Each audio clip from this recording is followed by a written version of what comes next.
Welcome, welcome, welcome. Thank you again for another edition of Truth Serum, where the Doctor of Truth is always in. I'm your host, Gerald Harrison, coming to you on a Sunday afternoon out here in sunny California, bringing you an injection of truth in the lies that we call the mainstream media. Want to just go ahead and jump right into the story. Most of the country has already known about it, but let me just go ahead and just bring it to you True Serum style, if you will. The Cliven Bundy story out there in Nevada, where you have the Bureau of Land Management. They wanted to go ahead and run Cliven Bundy off of his ranch that he's been working for over a century. And he has basically stood up to them and said, not so. And he had a few of his countrymen come over, about several hundred, and they stood with Mr. Bundy, and they said in solidarity, not so, BLM, we will not let you have this land. And long story short, BLM backed down regarding that. Now, there is a lot of hubbub about that. And that's one of the things that I'm going to go ahead and go into. But before I do, I just wanted to go ahead and introduce my producer, Taylor. Say hi to the folks, Taylor. Hi, folks. Okay, and with me, my special co-host, Becca Lower, is with me. Say hi to everyone, Becca. Hi, everyone. How are you doing? How are you doing, Gerald? I'm doing absolutely wonderful. Great. Yes, I'm glad you're here. I'm glad Taylor's here. Glad to be here. But just to get into this real quick, because there's a lot of stuff concerning this particular story. It basically started where the Bureau of Land Management talked to Mr. Bundy and basically said, we need your land for XYZ, and they're saying, no, we're not willing to sell or anything. So they went out here and they had some, I wouldn't say a trumped up charge, but they basically said that, okay, Mr. Bundy, according to your records, you owe us about $1.5 million for grazing fees, because in 1993, there was a law passed saying that ranchers such as Cliven Bundy could use federal land to graze his cattle on. However, he had to pay a fee of about $1.35 or so a head. And once he found out that the money was not going to the state of Nevada, but actually going to the BLM, he basically quit paying. That was part of the story. Now, according to Dana Lash, surprisingly enough, she writes on her website at Dana Lash Radio. She says, quote, BLM has tried to argue that the rules have changed long after Bundy claims he secured rights and paid dues to Clark County, Nevada. BLM also says that they supersede whatever agreement Bundy had prior, and demanded that he reduce his living, his 1,000 Summit cattle to a tiny herd of 150. Close quote. But the interesting, they were saying this was part of the deal that they made regarding how he was going to be able to appease, if you will, the BLM. But it was just what we found out that was very interesting regarding the BLM story was not so much of Clyde Bundy being a deadbeat rancher, if you will, but the interesting part of the story is U.S. Senator Harry Reid and his son being involved in a Chinese energy deal worth about $5 billion to set up a solar farm. And the only person in the way is Clyde Bundy. Because Clyde Bundy was the last man standing out of all his contemporaries. There were many people that were ranching, working the land and being stewards and, just being normal, everyday Americans, just doing what they love to do. And through regulation and intimidation, the BLM basically got rid of Mr. Bundy's contemporaries, where he's essentially the last man standing. And right when they were the BLM was about ready to remove Bundy by force with the inclusion of seizing cattle and assets, etc., this story broke about Senator Harry Reid, and all of a sudden, the BLM has a change of heart.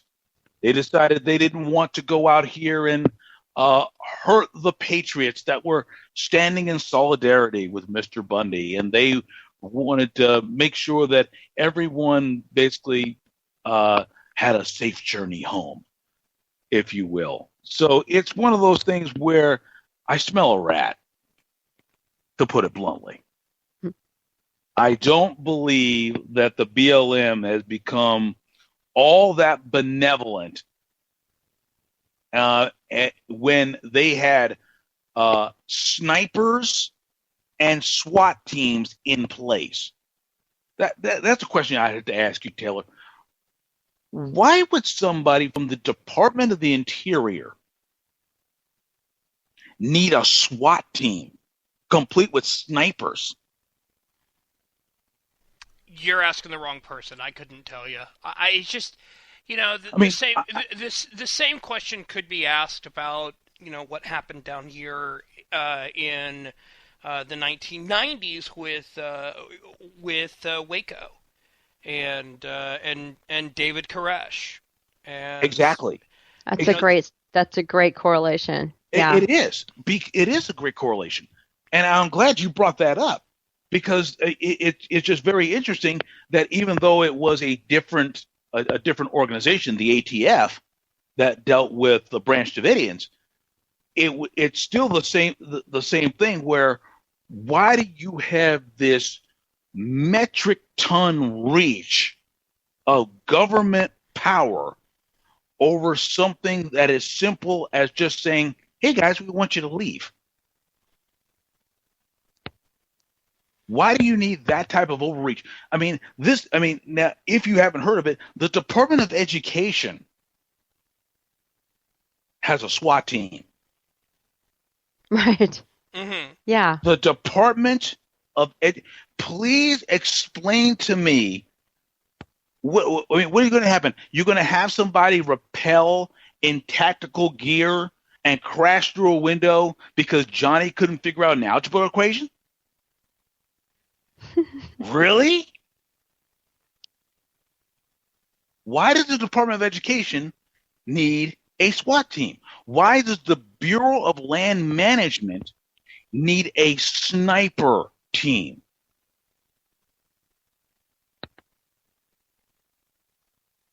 Why do they need such heavy-duty firepower? We're talking about. We're not dealing with Mexican drug cartels. No. We're dealing with a guy just trying to make a living, and it just so happens his living is in Harry Reid's way. Yeah. Give me your opinion on that, Becca. What do you think about that? Well, I can, and this is something I didn't even mention in the prep that we did, but I used to be a constituent of Harry Reid. I briefly lived in Las Vegas, and he was my senator, and yeah, I didn't like that because you feel like you can't there's nothing that's going to change for the better. It's depressing, really, living in Nevada. But yeah, I just that small side note, but yeah, I really don't understand why some of those departments need heavy firepower. I heard, I didn't follow the story all that much, but I do know that people were tased. There was something about a pregnant woman being assaulted. There was possibly. video. Is there video of that? and I have Okay. seen the video. Okay. I've seen the video. Matter of fact, the person that was tased was Clyde Bundy's son. He got tased by the Bureau of Land Management because he got, quote, too close to them. And meaning one of them had a canine unit. Right. So Okay, yeah, so- he's not going to be any kind of threat Exactly. But if here's someone has a dog. Right. Here's the canine. question. Yeah. Why does the Bureau of Land Management need a canine unit? And here's even a more interesting question. According to Bureau of Land Management's grooming standards, everyone need to be clean shaven. Yet in the video, you've seen at least two men, one of them with the canine unit, that had full beards. That is interesting. That speaks of special forces. That speaks of mercenaries. That speaks of something more than just benevolent government saying, could you please get off the land?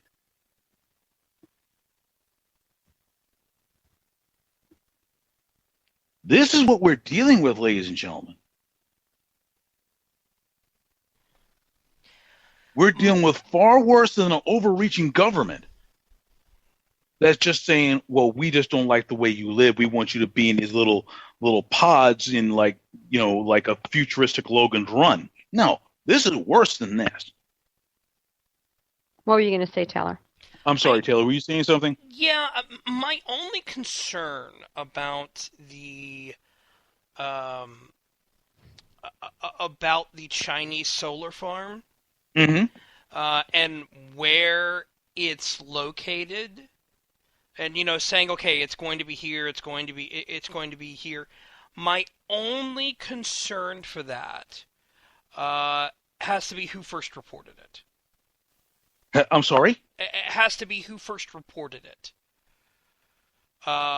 which is InfoWars. And I have no doubt that Harry Reid is trying to get the Chinese solar farm. I'm not sure about the location.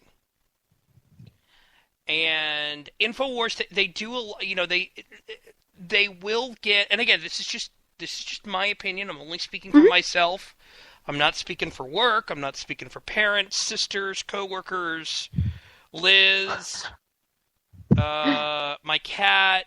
Did I cover everyone? I think you could speak for your cat, but maybe Yeah, I might be overreaching there. Yeah, yeah. Well, we all know that, I don't own her, she owns me. Right. But I'm just, with Alex Jones's stuff, I always take it with a grain of salt. I can understand that. Huh? Yeah. I can understand that. Yeah, we're on the same page. He's gotten stuff. He and something. There's times where he's gotten stuff, and it's just like, wow, he's close. He's almost got it here. He's got some points here, and there are other times where it's just like, come on, Alex, chill. So the solar farm, is Harry Reid trying to get a solar farm in Nevada? More than likely. I think there's been enough legitimate coverage of that. Is it at the Bundy Ranch site? I don't know. And so there isn't necessarily a second source yet. That's interesting. And that's my info, because everybody's citing InfoWars, and that's my problem with it, is that they're citing. And it's been a whole day. Here's the thing. It's been a whole day too, and there hasn't been another source. That's important. That is important to point out. And to your point, according to the Blaze, it's a $5 billion solar farm that is supposedly going to be in Laughlin and not in Bunkerville. Now, Laughlin is definitely different from. Oh yeah, absolutely. It's further away. According to this, it's 177 miles away from Bunkerville. Now, that is not to say that Harry Reid is not looking at this as possibly either an alternative, number one, or a site where phase 2 of this farm can come up. But that's still speculation. Very much speculation. Much speculation. Okay. Absolutely. It's not, but remember, remember who we're dealing with. We're not dealing with somebody who is honest as pure driven snow. Oh yeah. We're dealing with Harry Reid. Oh yeah. Okay? We're dealing with his son, who works at the most prestigious law firm in Vegas as a principal attorney. And it's like I said, that's the kind of thing to make you say, I smell a rat. Right. So even though it may not be exactly at the Bundy Ranch, the fact that it's less than 200 miles away, considering you're talking about putting down a solar farm, it's one of those things where that's kind of close enough. And because remember, what's the purpose of a solar farm? To collect the sun's rays to turn it into electricity for the purposes of what? Fueling not fueling, but providing electricity for a city normally. Yeah. That's what solar farms do. Right. Okay. Or homes, but yeah. Or homes. Right. Home cities, that sort of thing. People where you have a concentration of a big population, or of a population center. Right. Large or small makes no difference. But here's the point. When you're dealing with a population as big as Las Vegas, and knowing that they have a insatiable need for electricity, and knowing that you can't go out here and just kind of take your little witching stick and boom, there's some water, so we'll just build a dam right there 3 miles outside the city limits in Henderson. So you can't do that. So you have to go out here and you have to go out here and get some type of way to be able to do a large scale way of collecting and generating electricity without water, because that was one of the things I think we talked about the other day, Taylor, that dams are one of the easiest ways of electricity. As a matter of fact, I think I heard it on the last night on the Cigar Lounge. Mm-hmm. Well, like I said, it's not like you can take your little witching stick and say, "Oh, there's some water there," and make a dam. So the way you're going to do that is how you use a solar farm where you're dealing in a desert with 118-degree heat on an off day, and collect all this sunlight so you can generate electricity. So you need to have title free and clear in order to be able to do that. And part of that, and so even in that case, even at the fact that you're dealing with the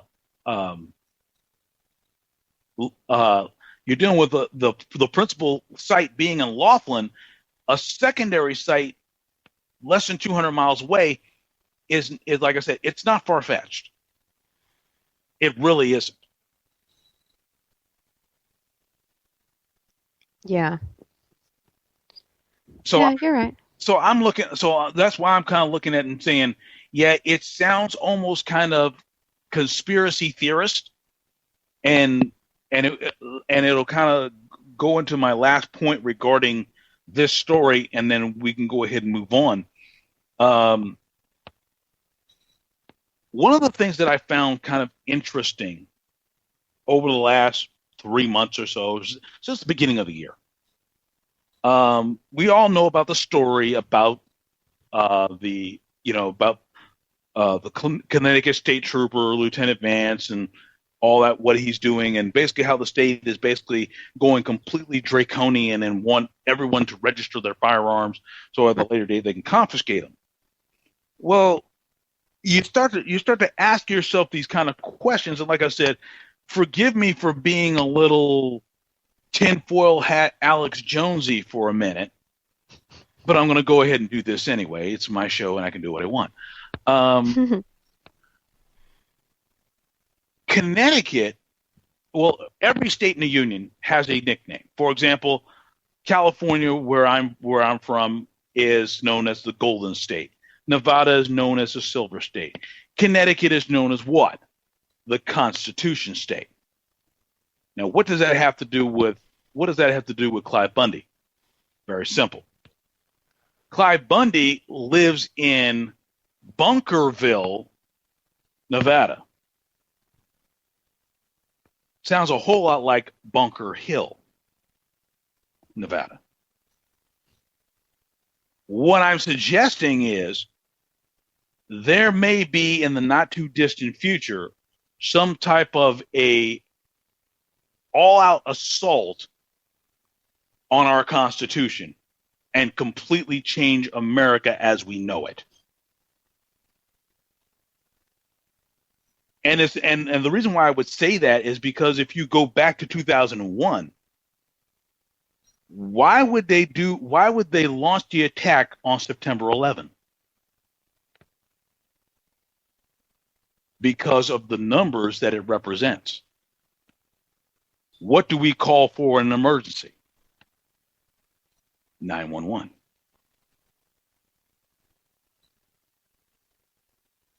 So it's just something that I know it sounds a little far-fetched, a little weird, but it's just something that it just makes you say, could it happen? Maybe. But it's just a little food for thought that I wanted to give you. But moving on. Yeah, moving on. Yeah. Most of us have probably gone and ate our lunch, and now we have people that want to go out here and tell our children what to have for lunch.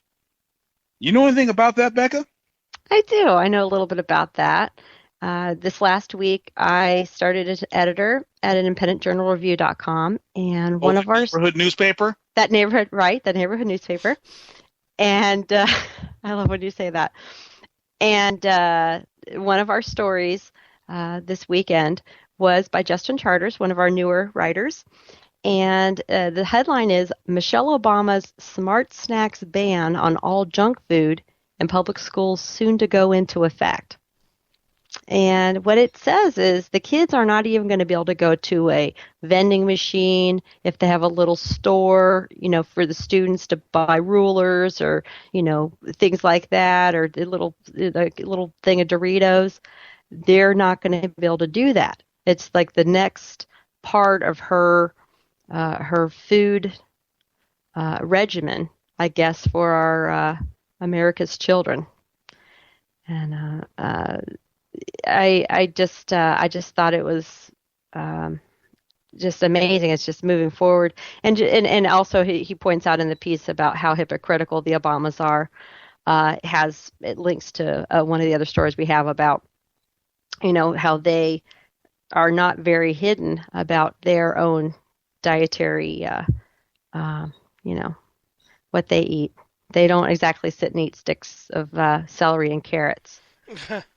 You know, So they're not the Berenstein Bears. no, they're not the bears. So definitely. And Justin goes on to say, how do I know this? How do I know that this isn't going to go over well with kids? Well, he had told his 15-year-old brother Ivan that this is going to go into effect, and his response was, "It won't work. It's stupid. You won't be able to control it. The only way you'll be able to control it is if you searched everyone's lunch and had chaperones for every student. And unless you're going to incentivize students to spy on each other, I don't see it happening. And if it does, I'll rebel." And I personally think it's and here's a part in our pre-show. I mentioned this to Gerald. I was reading part of it to Gerald, and Mrs. Obama. Some people may be aware of this, has said that obesity in our children is a national security issue. Say that again. Yeah, right. Yeah. Obesity, poor nutrition and obesity is a national security issue, according to the First Lady. And I think that to a progressive, it might be, because they think that they're in charge, that they have to say what's proper for kids, that instead of their parents. And if they don't have it if they don't have it in check, they don't have obesity or nutrition in check, then I don't know. It's, I guess, to them that constitutes a national security threat. Well, here's why she said it, and here's why she said it, and it's still kind of weird that she put it this way. Mm-hmm. She said, and the question was made by Dr. Oz. Dr. Oz was the one who made this question. And Obama's reply was, this was from 2012. Michelle Obama's reply was, well, absolutely. Shocking information. I do a lot of work with military families and spend a lot of time on military bases. And the number one thing that prevents young people from the ages of 17 to 24 qualifying for the military is obesity. The military is taking this very seriously, and they've implemented some really fascinating and successful programs. So they have found that they've got to do a whole lot of re-educating in the military just to get soldiers ready for combat. So yes, it is absolutely a security issue for our country. Okay. Where do I begin? Yeah. For one, I think it kind of shows that that the military is letting too many people in. They don't have the standards that they used to have. Oh, no. When I was 19 years old, I tried to join the Navy because I've always wanted to be in the Navy. And yes, it had totally to do with wanting to fly an F-14 Tomcat. I've never watched Top Gun all the way through, but so I didn't get it from there. I was a G.I. Joe guy. Cool. But when I went to the local recruiter, they said, "Hey, do you have any issues? Any issues when it comes to your health?" And I said, "Well, I've got back problems that have been going on for several years." Okay. And they said, you know something, then I'm just going to tell you right now, we're not going to take you. Wow. Yeah, and I can understand that, especially if you wanted to be a pilot. Yeah. Well, even then, they weren't going to. I mean, they weren't going to take me even if I wanted to be a pilot, or even if I didn't want to be a pilot. Didn't want to be. So, Wow. so what does that? So what does that say? The standards have gotten extremely low. They're taking everyone in. Now, a part of it is because we, despite what folks may want to, what some folks may want to say, we are technically still at war. Oh, yeah. The Afghanistan war is still going on. That we haven't really remember. It's more of a police action. It's not a war, technically. Well, no, Congress did declare war. I don't remember them declaring war, so forgive me. Okay. They did. We are technically still at war. We had what went on in Iraq. We had we had all of that. But at the same time, I just have questions about this. So, yeah, that's what I have about that. Well, what questions do you have? Just kind of elaborate on one or two of them. Okay, the questions that I have, and forgive me for losing my train of thought. I had Lee Stranahan ask me a question. Was the question that I have about calling it a national security threat. Oh yeah. Is the job of the military is to get people in super shape. I mean, isn't that like part of the joke that always runs in there? Is that you always have the one guy who's overweight, and the big thing is when he finally gets to the right weight that he's supposed to be. I'm all for people living healthy. I'm all for people being healthy. I'm not sure it ought to be government mandated. No, it shouldn't be. And here's the reason, and this is where I can understand Becca's point of view regarding what the progressives think. That this is a national security issue because they don't have control. Well, the problem is, they don't have. They're trying to exercise this over the civilian population. They don't have control over the civilian population. Therein lies the problem. Because they don't have control. Now she goes out here and she talks about the military. Well, yeah, anybody who's a service member understands that when you're part of the military, they'll make it very clear to you, you are considered property of the United States government. Period. End of story. And because of that, they'll go out here and they'll do all the kind of stuff to you as a service member because they can. Now, regarding the civilian population, they're trying to go out here and override the freedom of choice that the civilian population has, which will create, as crazy as this is going to sound, a snack black market where you're going to have the Sinaloa school cartel lurking in the shadows and say, "Want some Doritos?"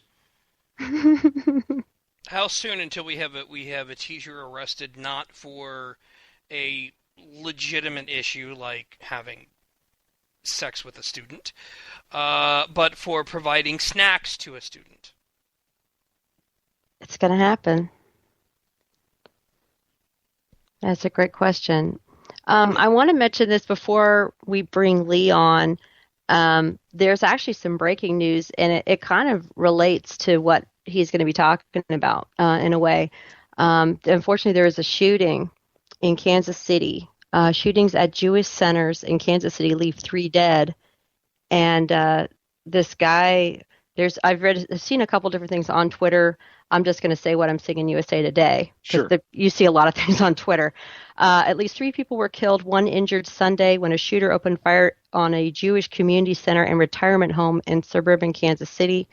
Overland Park, Kansas, police were questioning a suspect after the incident, which occurred at about 1 p.m. at the Jewish Community Center complex in Overland Park and Village Shalom, a retirement community located nearby. Police arrested, I'm just going to read this one more part.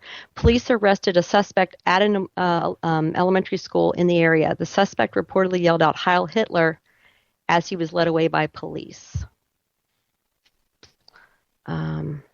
Yeah. So, yeah, we definitely have people that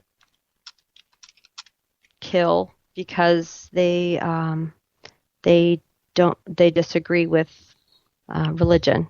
They disagree with people's religion, whether they're Jewish or Christian. And that's like that just happened in the last hour. Well, that's one of the things that I wanted to go ahead and even have, if it's even possible to be able to have. I wanted to have my next guest be able to go ahead and talk about that. He might be able to. Tell you what, let's take a real quick break. Let us take a real quick break, and we will be right back. You are listening to Truth Serum here on Vigilant Liberty Radio. Your host is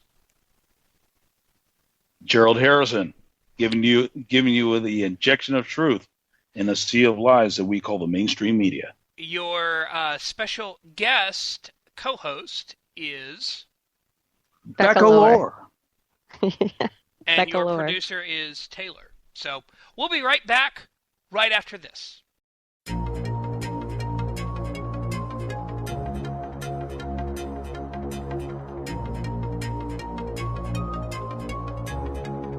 This show is copyright by VLR Media. All opinions of panelists and guests are their own and may not reflect the opinion of VLR Media, the host, or anyone else.